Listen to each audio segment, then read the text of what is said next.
Cette vidéo elle est sponsorisée par Black and White. Pas du tout. Ah mon dieu, quel talent. Bonjour, j'espère que vous allez bien. Nous sommes samedi. Non, nous sommes samedi si vous regardez le samedi soir. Ou nous sommes dimanche. Et on va faire un petit free talk qui va pas être très long. Je dis ça à chaque fois, je sais. Et qui va être placé sous le signe du nawak. Alors d'abord le nawak de Makassar. Makassar, vous le savez, c'est un distributeur. À chaque fois je confonds distributeur et diffuseur, alors que je travaille dans le milieu. Qui distribue donc les titres de Réflexion, Bliss et beaucoup d'éditeurs indépendants, aussi bien dans le comics que dans le manga, que dans la BD franco-belge. Et en fait, Makassar, ils sont plus ou moins en faillite. Ils sont placés en redressement judiciaire. Alors peut-être qu'ils vont s'en sortir. Peut-être que moi, ma boîte va s'en sortir aussi. Après tout, nous aussi, on est en redressement judiciaire. On fait normalement tout pour qu'on s'en sorte. Même si les décisions qui sont prises parfois me font péter des câbles. Et moi, je reprends le boulot là dans 2 jours. Dans 2 jours, s'il y a des trucs qui n'ont pas été mis en place pendant mon absence, je vais littéralement péter un câble. Et franchement, là, ma femme a repris le boulot. Alors, elle travaille au même endroit que moi. Malheureusement, a repris le boulot cette semaine, ce qui fait que jusque-là, j'avais quand même bien coupé du taf. Enfin, je voulais pas qu'on me raconte quoi que ce soit, mais là, forcément, je vois passer des trucs, ça me fait débloquer. En fait, on récupère de la marchandise qui est envoyée au vaisseau amiral, et le deuxième magasin société, celui qui est le plus rentable, qui est plus rentable que le vaisseau amiral, eux, ils reçoivent 2 camions de marchandises, et nous, on reçoit 5 roulettes. Ça me fait péter un steak. A priori, les problèmes viennent pas que de nous, viennent aussi de certains distributeurs qui auraient soit perdu des commandes, soit eu des commandes en doublon, et du coup, leur machine a bloqué le truc.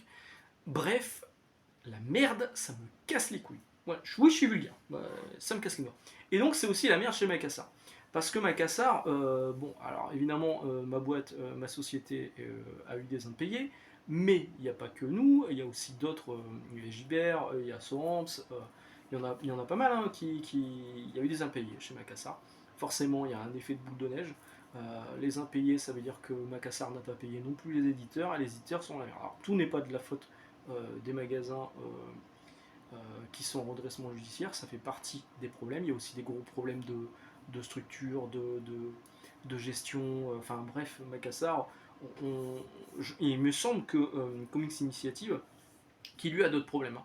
Il avait, Michael Jérôme, il a eu son local inondé.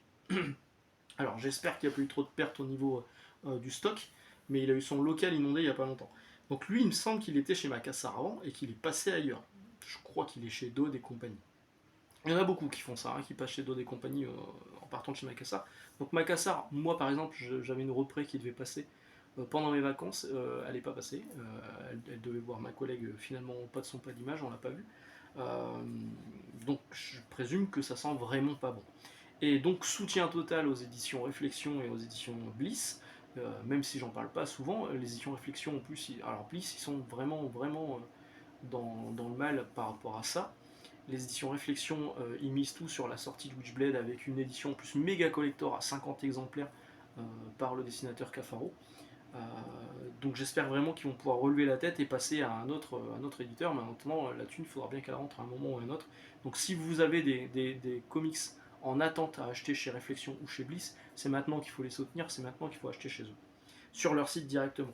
Bref, donc, qu'est-ce que je voulais dire aussi ces derniers temps, donc il y a eu la San Diego Comic Con, mais il y a aussi la Terrificon. Et oui, c'est drôle. La Terrificon, on dirait des méchants dans l'univers des Fantastic Four. Il y a eu par exemple un panel avec Louis Simonson, avec Fabian Nicieza et d'autres. Ils sont revenus, Louis Simonson et Fabian Nicieza, ils ont un point commun, c'est qu'ils ont tous les deux travaillé avec Rob Liefeld au moment de la création de X-Force, Deadpool, etc., etc. On sait que Rob Liefeld, il est très protecteur sur ses créations. Deadpool, pour lui, c'est sa création, c'était son design, c'est lui qui a inventé le personnage, c'est lui qui avait imaginé son caractère, et que Fabien Nicieza, pour lui, il était juste là pour mettre des mots dans sa bouche. Très bien. Là, Louis Simonson, elle a balancé aussi des trucs. Elle a balancé que Cable que Rob Liefeld annonce être un de ses bébés aussi, hein, était en fait une idée qui était là avant d'avoir les designs de Rob Liefeld. Dans les scénarios d'origine, un personnage, en fait, on voulait que les nouveaux mutants deviennent une force un peu plus armée. Il leur fallait X-Force. Il leur fallait un adulte qui gère un peu tout ça, et il leur fallait un adulte qui, justement, est un peu cette autorité militaire. Le personnage qui était envisagé devait s'appeler Commander X. Et là, on rigole quand on repense à Major X qui a été créé par Rob Liefeld des années plus tard. Donc il devait s'appeler Commander X. Rob Liefeld a travaillé sur des designs, il a fait plusieurs personnages et tout. Louis Simonson, Bob Arras, ils ont tous vu Fabien Lucchesa, tout le monde a vu les designs de Rob et se sont dit c'est lui qu'on veut. Le mec avec son bras robot, avec son œil un petit peu bizarre, et les gros flingues, parce que gros flingues ça fait militaire. Et ça serait Rob Liefeld qui aurait dit s'il vous plaît, laissez-moi l'appeler Cable. S'il vous plaît. Ce qui a été fait du coup, et du coup Cable est devenu ce qu'il est. Cable, il était quand même un personnage, c'est un personnage quand même important dans l'histoire des X-Men, mais à la base, c'était pas du tout le fils de Cyclops. C'est pas Rob Liefeld qui s'est dit on va en faire le fils de Cyclops. Ça a été dessiné par ça a été décidé par Fabian Nicieza, mais pas que, parce que d'après ce que Fabian Nicieza explique, c'est surtout Jim Lee, Wal Sportacchio, il a dit ça, Jim Lee, Wal Sportacchio et Bob Arras, qui ont poussé le fait que en fait, ce soit le fils de Cyclops qui soit parti dans le futur, dans l'époque Terminator, machin, et qui soit revenu, et du coup ce soit Cable. Ce qui, pour lui, pour Nicieza, compliquait un petit peu l'histoire du personnage. Mais moi, je trouve qu'au contraire, ça lui a donné un petit peu de consistance. Moi, je l'aime bien le personnage de Cable. J'ai acheté la mini-série, enfin bref, c'est un personnage que j'aime beaucoup. Donc voilà, on a appris de nouvelles choses sur la création de Cable, non pas par Rob Liefeld, mais comme quoi Cable existait déjà avant les premiers designs sous le nom de Commander X, et ça c'est rigolo. Mais c'est pas le seul truc que je vais dire sur Rob Liefeld aujourd'hui. Il m'a fait rire parce que là il a annoncé, moi j'adore, hein. Le mec c'est un punk, je vous le dis à chaque fois. Il a annoncé, c'est avec le Rob Liefeld Show aujourd'hui, hein. Il a annoncé que il ferait pas de couverture variante sur Absolute Batman. On approche du numéro 25, on sait qu'il y a une variante cover par Greg Capullo. On aurait pu se dire Rob Liefeld va faire une variante cover parce qu'il vend. Rob Liefeld a dit non. Il a dit qu'il le ferait seulement si DC Comics lui proposait $1 million. C'est beaucoup. Alors moi j'ai un appel à faire. DC Comics. Je peux vous faire... Oh, merde, je dois faire une variante cover pour quelqu'un aussi, je crois. Mais en revanche, je t'ai pas oublié. En revanche, je t'ai pas oublié, c'est vrai que je t'avais dit que je te ferais une variante. Je sais pas dessiner, mais c'est pas grave. Moi, si DC veut que je fasse une variante cover pour Absolute Batman, je suis prêt à le faire. Et moi, je prends que $100. Mais même gratos, c'est cadeau. Je vous donne le truc. Je vous le donne. Si Rob est pas d'accord, moi je peux le faire. Je peux dessiner des pieds, éventuellement. Donc ça, c'est plutôt rigolo. Mais, je vais encore parler de Rob Liefeld une fois. Parce qu'en fait, la grosse annonce qu'il y a eu cette semaine, c'est Star Wars Avengers. Bon, on s'en doutait, hein, quand Disney a racheté Marvel, on s'est dit, ouais, on va avoir des crossovers avec Picsou, avec Donald et compagnie. On les a eu. Quand Disney a racheté Lucasfilm, on s'est dit, ok, voilà, on va avoir les comics Star Wars qui vont passer chez Marvel, ça c'est fait. À un moment, on aura un crossover. Paf! Moi, on me dit, tu vas voir, il y a une nouvelle annonce qui vient de tomber. Kevin Smith au scénario, David Marquez au dessin. Je suis, oh, putain, mais incroyable. Enfin, moi, je suis content. Kevin Smith, faut que je vous fasse une vidéo sur Green Arrow de Kevin Smith. Je me demande si je ne l'ai pas déjà fait d'ailleurs sur cette chaîne. Mais voilà, c'est très bien son Green Arrow. Son Daredevil, il était top. Enfin, vraiment, Kevin Smith, c'est un mec que j'aime beaucoup. Alors, tous ses films sont pas forcément bons. Mais c'est un vrai fan de comics et ça sent. Son écriture est peut-être un peu verbeuse. Mais en tout cas, Kevin Smith, c'est cool. David Marquez, ce qu'il a fait sur, par exemple, Superman Batman au début, incroyable. certaines séries qu'il avait ressorties aussi derrière. Enfin, vraiment, c'était bien, et il était trop rare ces derniers temps. On le voyait sur des covers, mais on le voyait pas en intérieur. En fait, c'est parce qu'il travaillait là-dessus. Et, euh, et donc, moi, on me dit Kevin Smith, David Marquez, je signe direct. Et là, on me dit Star Wars Avengers, j'ai fait 3 points en arrière. Je pense que je le prendrai quand même. Peut-être en trade paperback. Mais quelle idée. Alors là, a priori, c'est tous les mecs de Star Wars qui déboulent sur la Terre 616. Alors, c'est pas une histoire de Terre, c'est une long time ago, une galaxie far far away, mon cul. Ils arrivent directement sur la Terre et ils vont rencontrer les Avengers. Le truc, c'est depuis février, on en entend parler de ce truc-là. Mais on entendait que c'était Mark Millar qui allait faire le scénario. Bon, finalement, c'est pas Mark Millar, c'est Kevin Smith. Mais depuis février, janvier-février, on entendait que ça allait sortir. Parce qu'en plus de ça, l'année prochaine, c'est les 50 ans de Star Wars.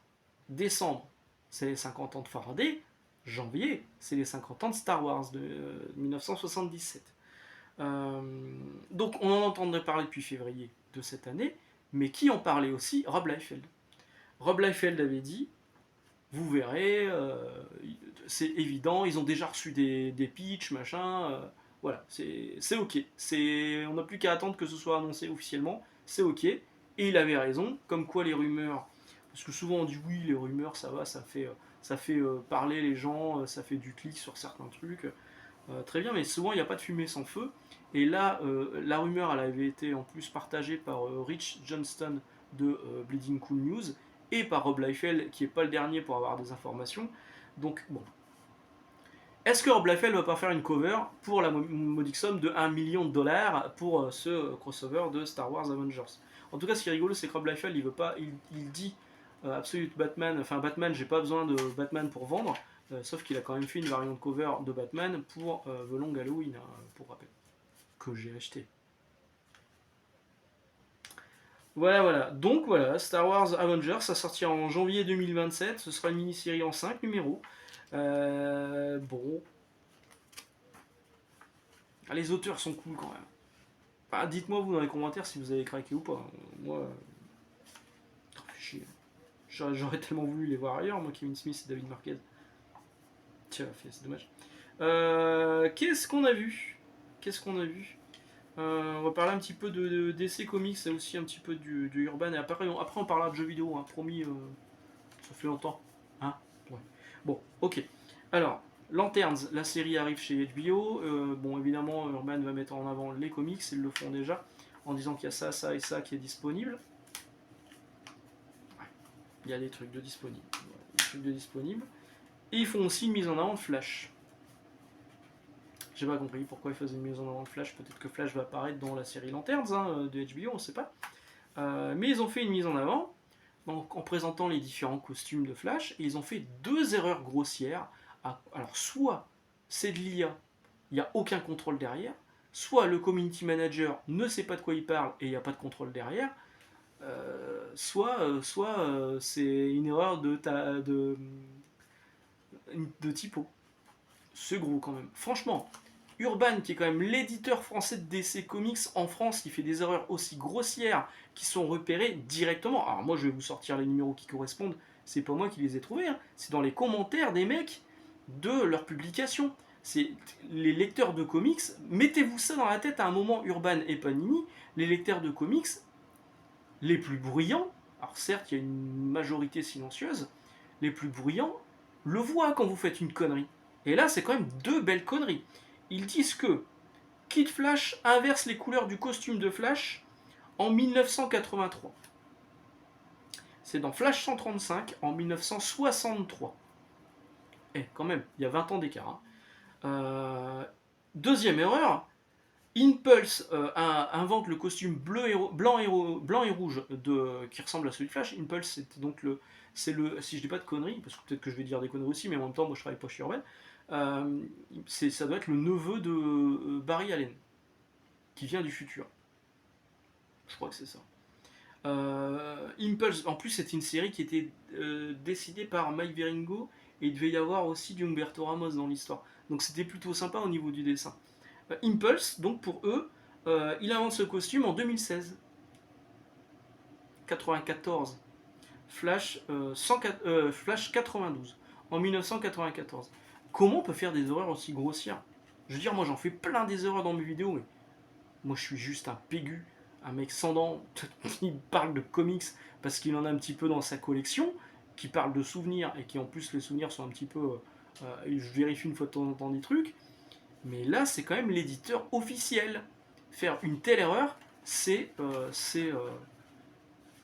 et puis c'est tromper les gens quoi. Dire bah Impulse il a inventé le costume en 2016, non, non, le costume il l'a depuis 94, depuis sa création, 94. Après assurément, je pense que le comedy manager de chez Urban en 94 c'était pas né.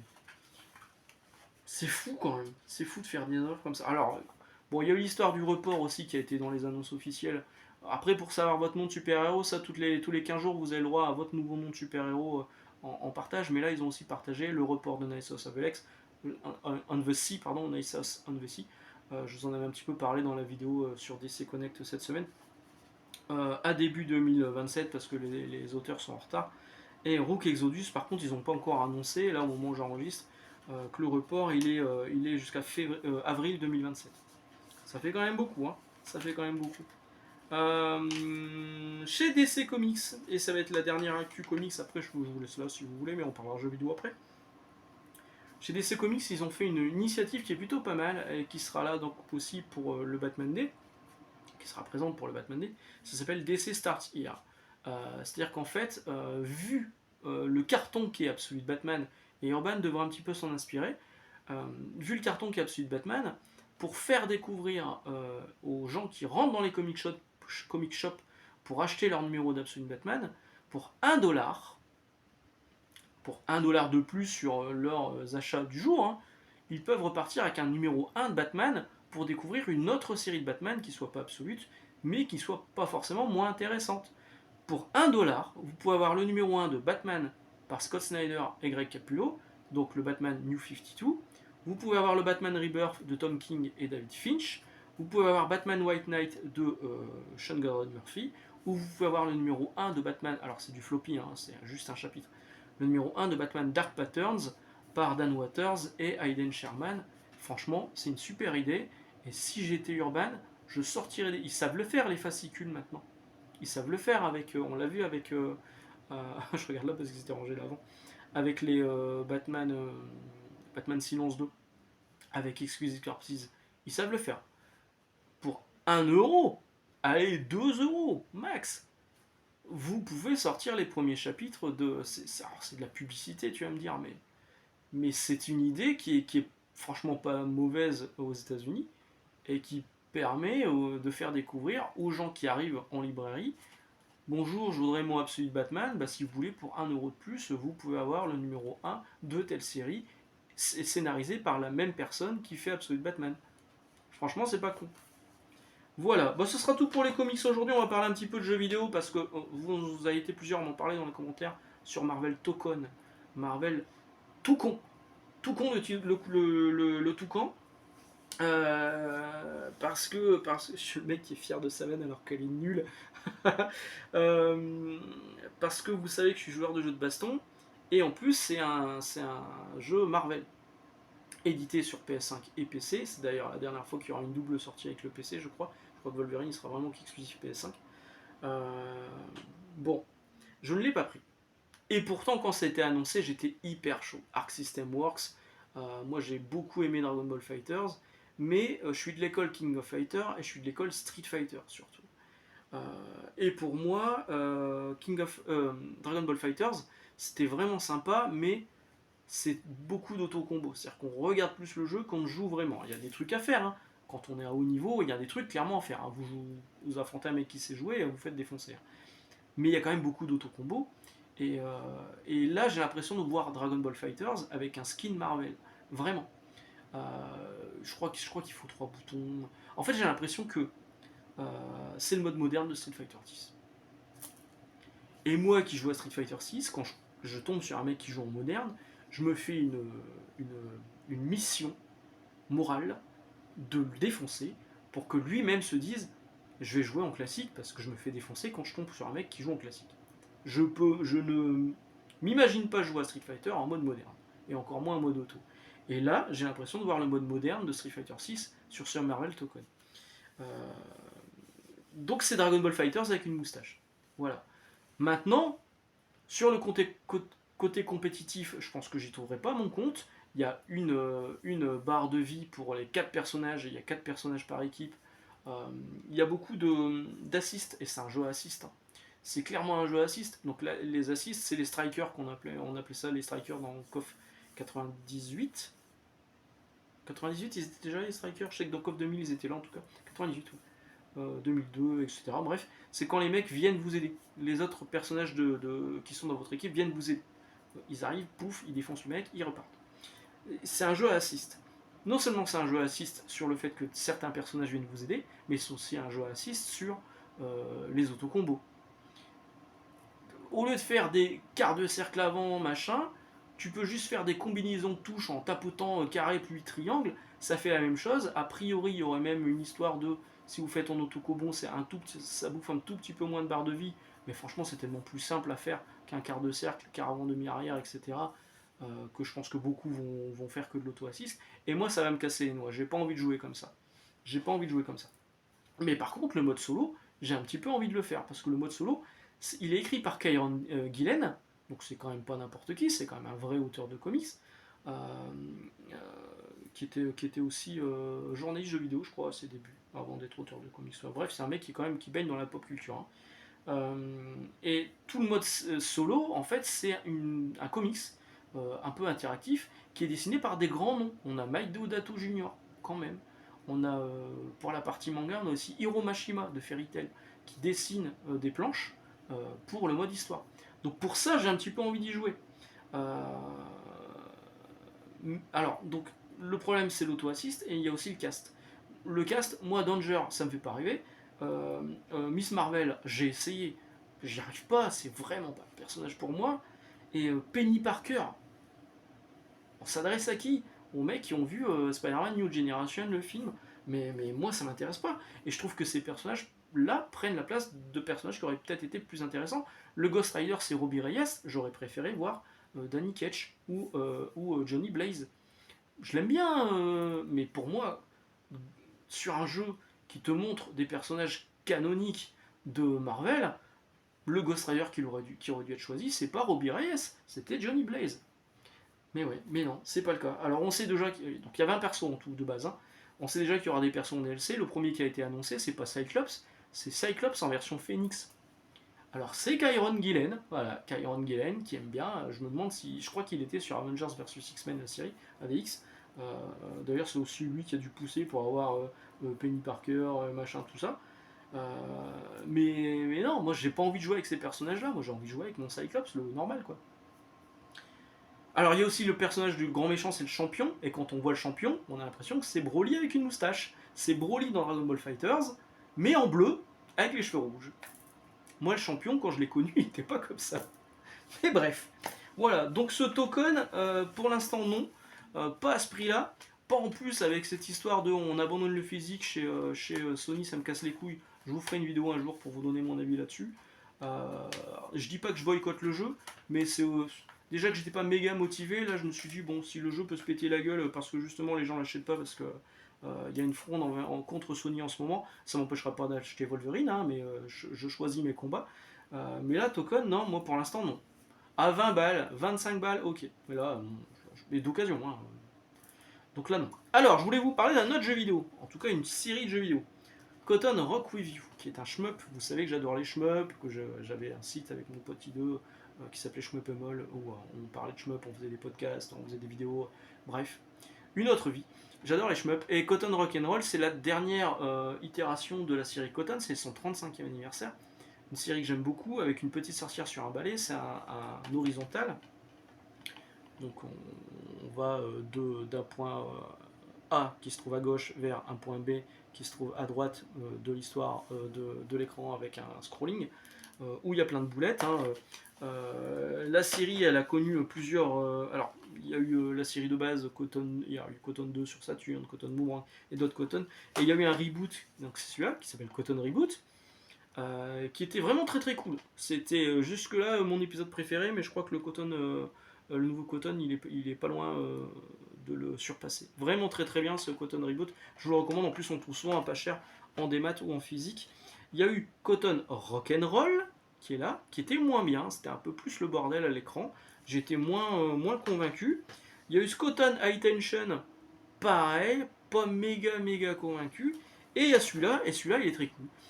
Cotton dans un univers japonisant, en fait c'est le Japon, donc c'est Cotton contre des yokai, donc la sorcière contre des yokai. Il y a plein de personnages différents dedans, il y a plein de versions différentes, façons différentes de jouer avec les personnages, et franchement je me régale sur ce Rokuyu. Voilà. Ça vient de sortir, si vous voulez l'acheter, il y a une version française qui va pas tarder. Bon, moi évidemment j'ai acheté la version japonaise parce que j'ai pas envie d'attendre et je suis un gros bonnet.